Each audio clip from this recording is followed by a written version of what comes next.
नए साल की सभी को हार्दिक शुभकामनाएं मेरे भाई। और बात करते हैं आज के इस वीडियो में जी 1 जनवरी को आपके मार्केट में क्या हो सकता है 1 जनवरी 2024। और जैसा कि आपने देखा था शुक्रवार को आपके मार्केट में क्या हुआ था। शुक्रवार को मार्केट में आपका मार्केट बहुत ही ज़्यादा साइडवेज हुआ था और यही चीज़ें हमने डिस्कस भी किया था। जब मार्केट आपका साइडवेज रहेगा सेम चीज़ें देखने को मिली थी। खैर बात कर लेते हैं जी यहाँ पे जो सोमवार के लिए, सोमवार को आपके मार्केट में क्या हो सकता है तो ध्यान दीजिएगा। सोमवार को शुरुआती में मार्केट आपका ऊपर की तरफ जा सकता है, कॉल ऑप्शन की तरफ मार्केट बढ़ सकता है। उसके बाद फिर से मार्केट धीरे धीरे अपने आप को नीचे लेके आ सकता है, पुट ऑप्शन की तरफ मार्केट जा सकता है। तो शुरुआती में आपको कैसे जाना है ये वाली चीजें ध्यान रखिएगा। तो शुरुआती में सबसे पहले आपको टाइम फ्रेम जो आपको लगाना होगा ये लगभग 5 मिनट का टाइम फ्रेम लगाना पड़ेगा। 5 मिनट का टाइम फ्रेम के हाई और लो को मार्क करना है। अगर हाई को ब्रेक करके मार्केट ऊपर जाता है तो कॉल ऑप्शन की तरफ बढ़ेंगे। आई होप ये चीज़ें समझ में आ रही होगी। और निफ्टी के लेवल की बात कर लेते हैं।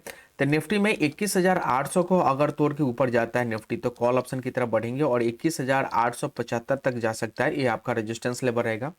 सपोर्ट की बात करते हैं 21,675 अगर तोड़ के नीचे आता है तो पुट की तरफ बढ़ेंगे और 21,570 ये आ सकता है। और 21,800 और 21,675 के बीच अगर मार्केट रहता है, यानी इस जोन में अगर मार्केट रहता है तो आपको इंतजार करना चाहिए। मार्केट में देखना चाहिए मार्केट का ट्रेंड कैसा है, लगभग प्राइजेक्शन के ऊपर काम करना चाहिए आपको।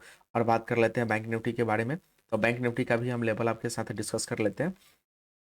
48,440 को अगर तोड़ के ऊपर गया तो कॉल की तरफ बढ़ेंगे, चीज़ें ध्यान रखिएगा। और 48,640 ये आपका रेजिस्टेंस लेवल रहेगा। सपोर्ट की बात करते हैं तो 48,085 ये आपका सपोर्ट लेवल रहेगा। इसके बाद आप डाउन ऑप्शन की तरफ जा सकते हो और 47,870 तक आने की पॉसिबिलिटी रहेगी और इस दोनों के बीच में रहेगा तो स्कैल्पिंग आप कर सकते हो। और मिड कैप की एक्सपायरी है तो मिड कैप के लेवल के बारे में भी बात कर लेते हैं हम लोग। तो मिड कैप में जो चीज़ें आपको देखने को मिलेगी ये 10,430 के बाद और 10,370 के बीच आपको कुछ नहीं करना है, क्योंकि इस बीच में आपका मार्केट ऊपर नीचे कर सकता है। इसके बाद अगर आपका मार्केट जाता है 430 के बाद तो कॉल की तरफ बढ़ेंगे और 370 को अगर तोड़ के मार्केट नीचे आता है तो पुट की तरफ बढ़ेंगे। सपोर्ट जो रहेगा 10,340 ये आपका सपोर्ट लेवल रहेगा और इसको भी ब्रेक करते हैं तो फिर मार्केट आपका डाउन ऑप्शन की तरफ हाईली आ सकता है। और बात कर लेते हैं यहाँ पर रेजिस्टेंस की। तो रेजिस्टेंस में चीज़ें देखोगे तो 10,480 ये आपका रेजिस्टेंस लेवल रहेगा और इसको भी अगर तोड़ के ऊपर जाता है तो कॉल ऑप्शन की तरफ बढ़ सकते हैं।